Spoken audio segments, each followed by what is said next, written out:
On today's Locked On Giants podcast, a look back at some of the more interesting New York Giants draft proposals from around the net. That's coming your way next here on the Locked On Giants podcast.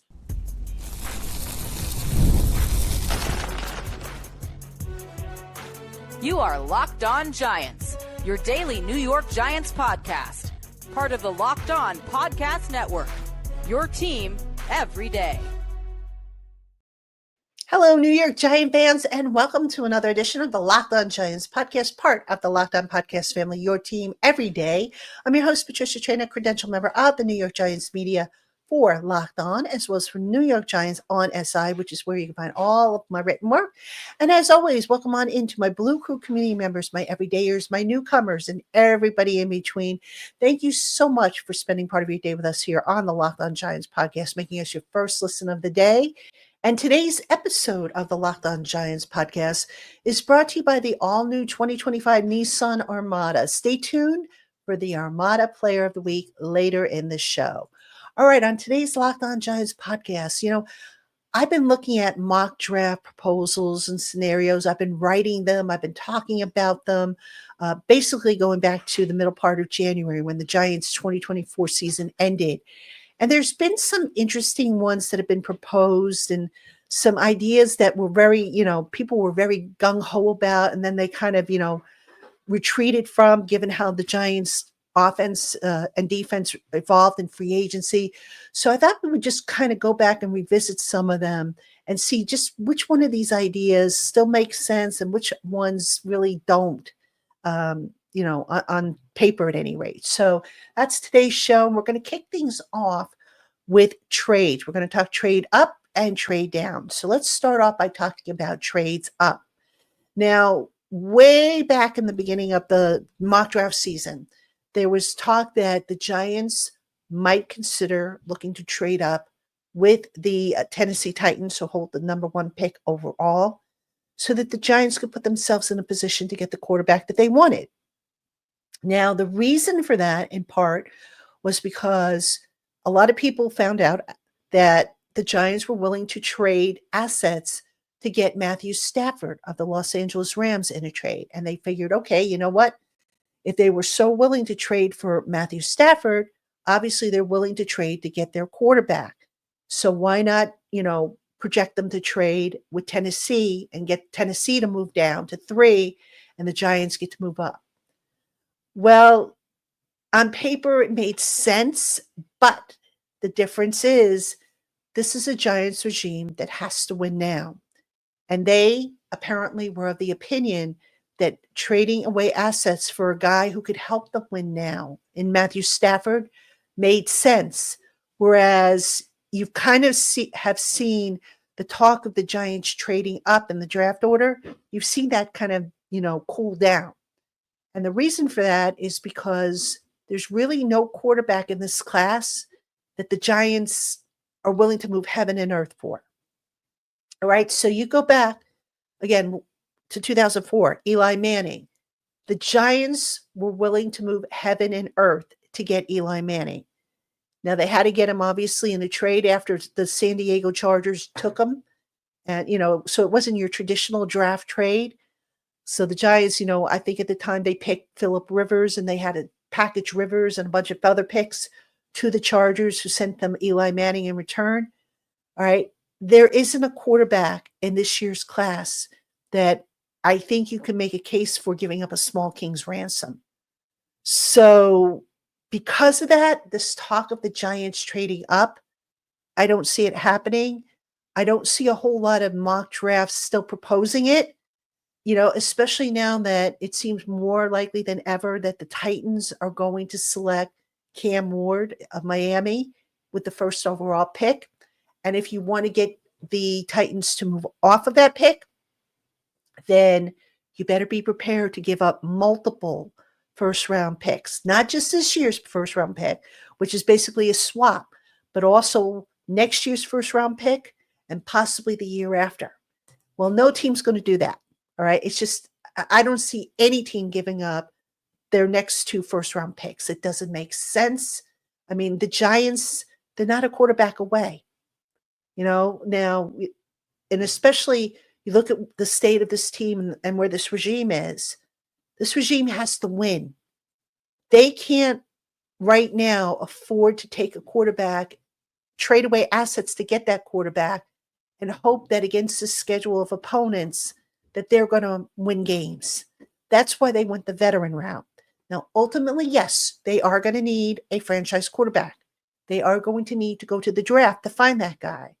But I think what some people sometimes tend to forget is this is not the last year of the draft. There's going to be more quarterbacks available next year. You're going to have a wider selection and a better chance of getting a guy that you want and a better chance of being able to trade up if you need to, depending on, who's in front of you and who needs quarterbacks.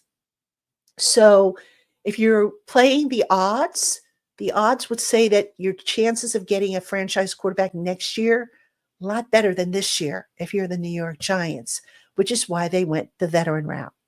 All right, now speaking of trades, there were also some suggestions about the Giants trading down.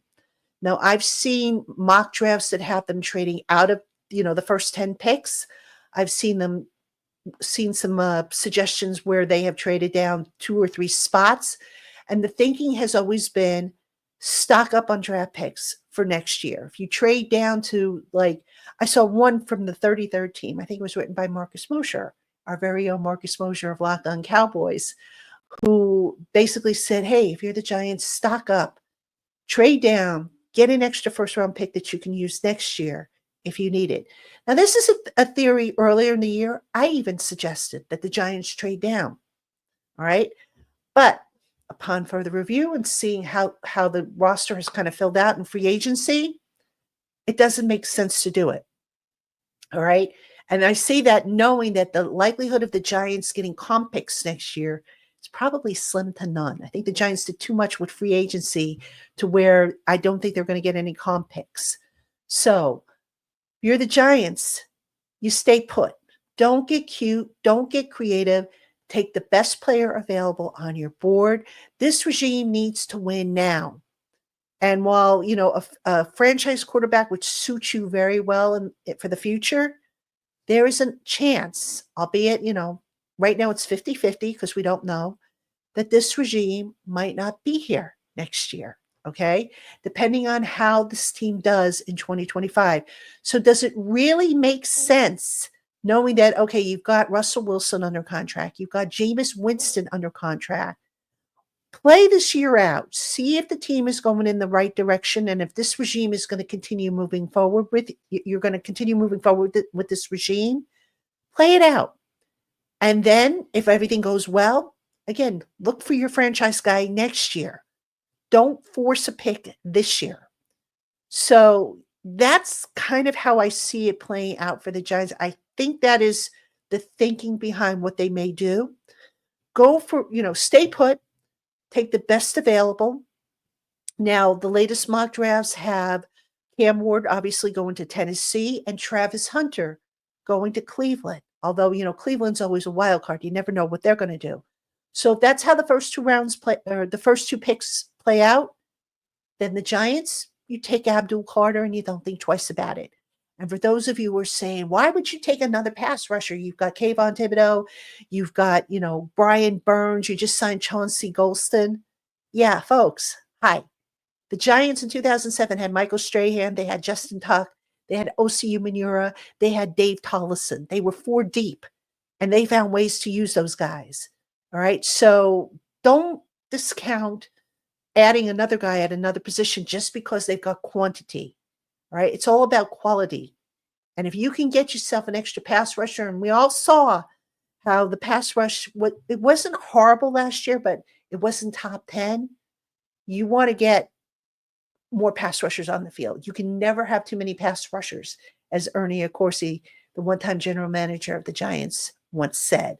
So don't, poo-poo that idea of picking up Abdul Carter. They will find a spot for him. They will find a role for him. Whether they change things up, maybe they adjust how they use Thibodeau, for example. And maybe, the same way they got Dexter Lawrence to really explode on the scene when they moved him more to nose tackle, maybe they'll come up with a way to get more out of Thibodeau, who kind of is in a make or break year this year. So that's, how I see it kind of playing out. Now, coming up next, we're going to talk about the different positions and some of the ideas that people have kind of floated for the Giants at number 3, if they stay number 3 in the draft order. That's coming up right after this. Hey, Giant fans, did you know your Fire TV is also on Xbox? Turn any TV into your gaming and entertainment hub with Fire TV Stick 4K devices. No console required. Just grab your paired controller, subscribe or sign into the Xbox Game Pass Ultimate with EA Play included, and you're ready to play. Dive into hundreds of premium titles from EA Sports College Football 25 to Call of Duty Black Ops 6 and Avowed as easily as you stream your favorite TV shows. It's gaming made simple, and it's all on your Fire TV. With Wi-Fi 6/6E and auto low latency mode advanced technology, Fire TV Stick 4K delivers smoother, more responsive gameplay with lightning fast speeds you need to stay competitive. And you get endless entertainment thanks to 4K streaming that gives you smooth access to more than 1.5 million movies and TV episodes from your favorite subscribed services like Netflix, Prime Video, Disney Plus, Max, and more. So go on and head to amazon.com/Fire TV Locked On to get started. Xbox Game Pass Ultimate subscription and compatible controller required. Available on select devices, including Fire TV Stick 4K 2nd Gen, Fire TV Stick 4K Max 1st and 2nd Gen, and Fire TV Cube 3rd Gen. All right, Giant fans, welcome back to the Locked On Giants podcast. I'm your host, Patricia Traina, and coming up this week on Locked On Giants, we're still 5 days a week as we get you closer and closer and ready for the upcoming NFL draft. And coming up, we're going to hear from Stephen Willis of Locked On Ole Miss, still reaching out to college hosts to, have them come on to talk about their school's prospects. We're going to hear from Nick Filato, who's been writing the draft prospect profiles over on New York Giants on SI. And on Wednesday, New York Giants general manager Joe Schoen is speaking to the media. Normally he does it on Thursday, but it's going to be Wednesday this year. So I'll have a takeaway show on that. I'll give you the highlights and kind of, what I think based on what he says, he might be thinking, if there's any clues. And plus, if I find out anything, I'll share it with you guys, as always. So let's get back to our topic for today, which is draft notions. All right, different suggestions and ideas that I've kind of seen on mock drafts, various mock drafts, and not just, other mock drafts, but also stuff that I've done. Because if I'm going to critique other people's stuff, I should critique my own, right? Okay. So right now, the consensus seems to be the Giants are going to select Abdul Carter, that he is going to be the guy that will be on the board for the Giants after Cam Ward and Travis Hunter are selected. But I still continue to see people, including over on New York Giants on SI, who are saying it's going to be Shedeur Sanders. It's going to be Armand Membu, okay, the offensive tackle from Missouri. I can see the logic in sticking with those picks. Obviously, the Giants need a franchise quarterback of the future, but as I talked about last segment, you can't force it, right? I don't think it's going to be Sanders. I am pretty sure, like 99.9% certain, it will not be Sanders at 3. Okay? Will it be an offensive lineman? Does an offensive lineman like Membu make sense? I could see making a case for that. All right? The reason for that is twofold. Number one, the Giants didn't draft any offensive linemen last year. They didn't have any premium assets devoted to the unit. And by the way, this whole argument about, a team drafted too many guys or devoted too many assets to, first round pick, talent, and offensive line, I don't buy that at all. I mean, look, if the Giants offensive line play didn't convince you that argument is just bogus, then I don't know what will. But that being said, all right, you look at the Giants offensive line and how it's set up, and they're going the veteran route again. All right. So they brought back Greg Van Roten, who right now is the incumbent at right guard. Jermaine Illuminor is under contract through this year. They've got John Runyon under contract at left guard, Andrew Thomas at left tackle, John Michael Schmitz at center. So they're going basically with the same line as of right now.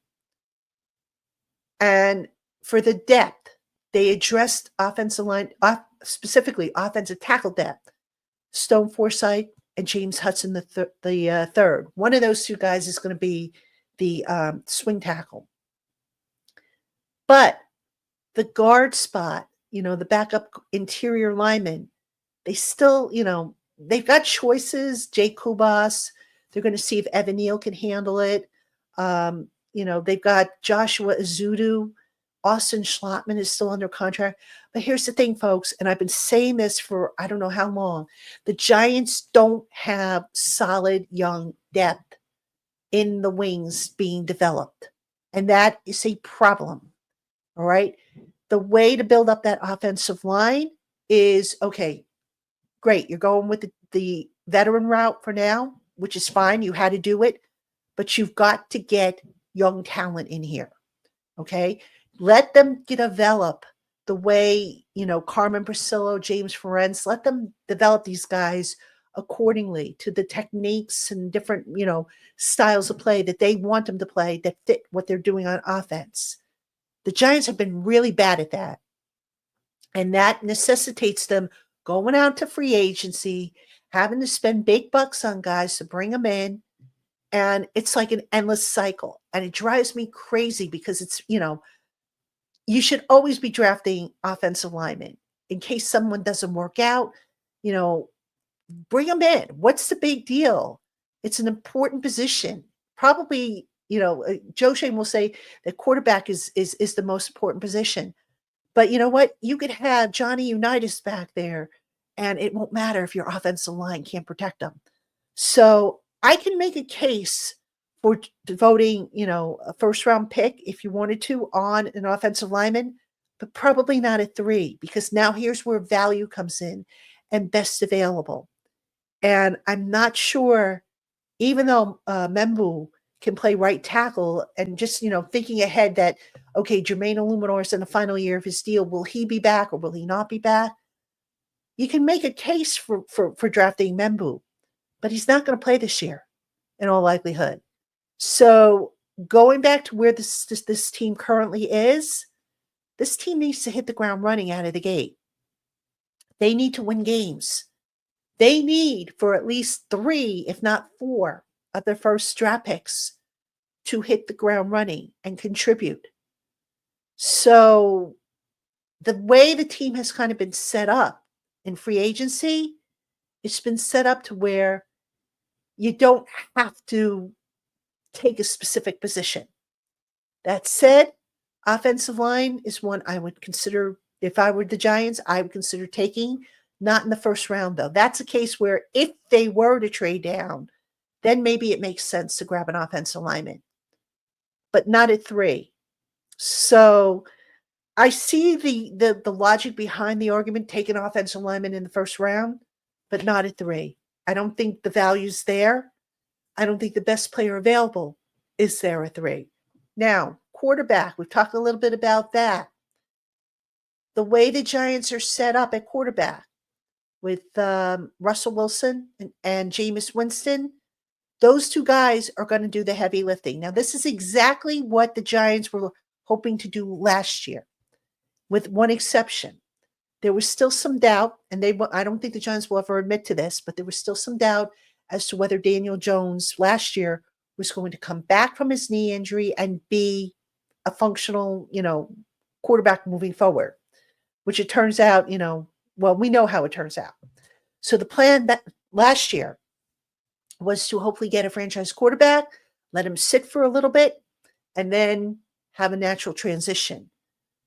Because of the lack of, depth at the quarterback spot in this draft class, the plan this year is for Russell Wilson and Jameis Winston to carry the team through. Even if the Giants draft on day 2 or day 3, if they draft a developmental prospect, that's what the guy's going to be, a developmental prospect. Now, that's not to say that, a day 2 or day 3 prospect can't turn around and be a starter. step in, midway through the season, be a starter. Some of you will say, well, Tommy DeVito did it. Yeah, but Tommy DeVito, unfortunately, if you go back and you look at the circumstances, he was the next man up. Not necessarily because he was ready. He was the next man up. He was not supposed to play as a rookie. He was supposed to be a year-long developmental project. And because of the injuries to Jones and to Tyrod Taylor, DeVito had to step in. So again, the plan, I think, from the Giants at quarterback is Winston, and just write it out. And if you take a young quarterback, you develop him, you see where you're at the end of the year.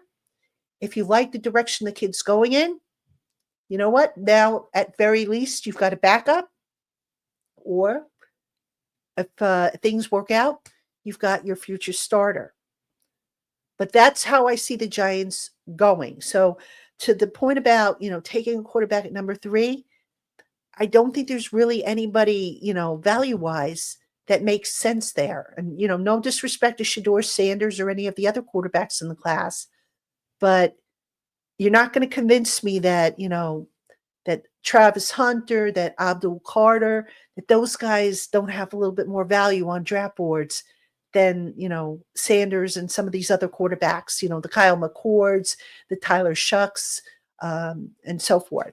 So that's how I see it working out. I think the Giants, for their franchise quarterback, they're going to look towards next year. And there's another reason why I'll say that. You don't know if this regime is going to be back next year. So ask yourself this, Giant fans. Do you want this regime taking the next franchise quarterback on the offshoot that they might not be back next year, that the new staff that comes in might not like the quarterback that this regime picks? Now, you want to think positively and say, oh, don't worry about it. Joe Shane, Brian Dip will be back next year. Great. I'm all for it. You know me. I tend to think positively. But you have to look at the other side of it. And if this Giants team doesn't get going in the right direction to where there is a sweep, you sweep everything out like you were supposed to do years ago. You start over with a new GM, a new head coach, and a new quarterback from a class that is going to be a little deeper than this year's class. You don't force one this year. You can take a developmental guy, but don't force it at number 1. So that's how I kind of see it playing out. But again, the hope is that Shane and Dave will get the franchise going in the right direction. We'll stay positive, but they have a tough slate of opponents coming up. So we also have to be realistic in our expectations. All right, coming up next, some final thoughts on some of the things I've seen about mock drafts. That's coming up right after this. Hey, Giant fans, the Armada Player of the Week is brought to you by our friends at Nissan and the all-new 2025 Nissan Armada. Each week, we're taking a look at our draft prospects to pick one guy that stands apart. The guy we believe showcased the strength and power needed to push the New York Giants forward as we look ahead to next season. This week's Armada and clear-cut Player of the Week is Missouri offensive lineman Armin Membu. The 6'4", 332-pound offensive lineman projects as a first-round prospect, and although the Giants are unlikely to grab him if they stay at number 3 overall, certainly a case could be made for the Giants to pour some premium resources into the offensive line after not doing so next year. Membu has mostly played right tackle during his college career, and although the Giants have Jermaine Illuminor on the roster, he's only under contract through this season.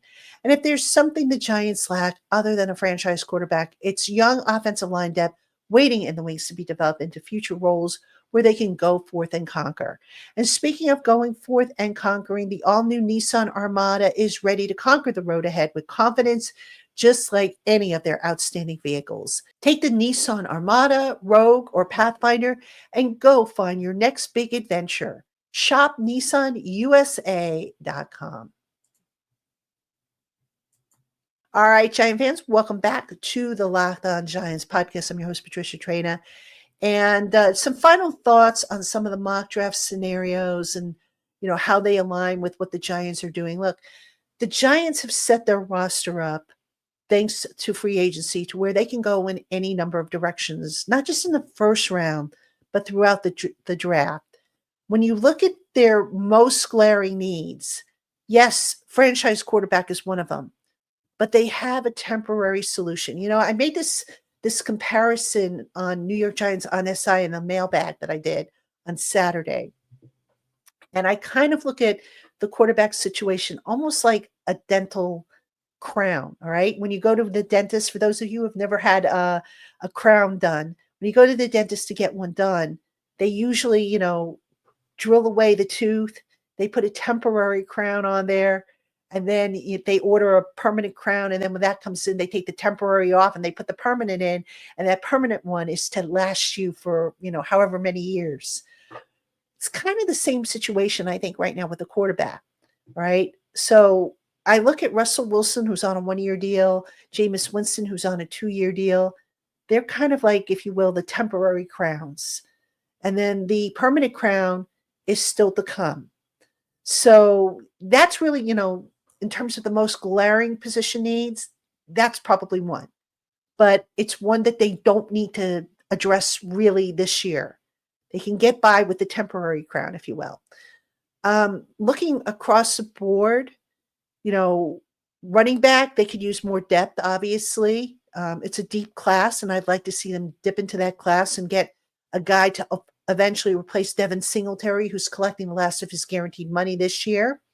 Tight end, Daniel Bellinger and Chris Manhertz are only signed through this year. So that might be a position they potentially want to add to. Receiver, I think they're pretty set there, although Wan'Dale Robinson is in a contract year. So, is he long-term or what's going to happen with him? But you notice the Giants are starting to gravitate more towards skyscrapers at the receiver position. So that could be a new trend that they're setting. Offensive line, we talked about, obviously, you probably want to get a good interior offensive lineman who can, by the way, play center.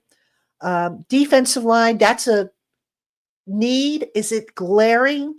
They've added some veteran talent there, but I'd like to ultimately see them add a young guy at that spot to play the 3 tech lineup alongside of Dexter Lawrence. Edge rusher, if they take Abdul Carter, that position should be pretty much set. Inside linebacker, you can make a case for that if you want to look at the fact that Bobby Okereke is in the last year of collecting guaranteed money. Defensive backfield, you might want to add some more depth, but, especially at safety. But, I think cornerback, you're pretty much set. So really looking at the Giants roster from front to back, there's nothing that jumps out that says, oh my God, if they don't take this guy or this position, then the draft was a failure. That said, we'll see which direction they go in. It's always going to be interesting, but the way Joe Schoen set up the draft certainly gives himself a lot of options. And let's just hope, and here's the danger with having a lot of options. Sometimes when you have a lot of choices, you tend to overthink. Let's hope the Giants don't overthink. Let's hope they don't reach for anybody. And let's hope they have a good draft, one that's even better than what they had in 2024. All right, Giant fans, that's going to do it for this edition of the Locked On Giants podcast. Be sure to tune in all week long. I'll have new shows for you every day. So until then, have a good one, everybody.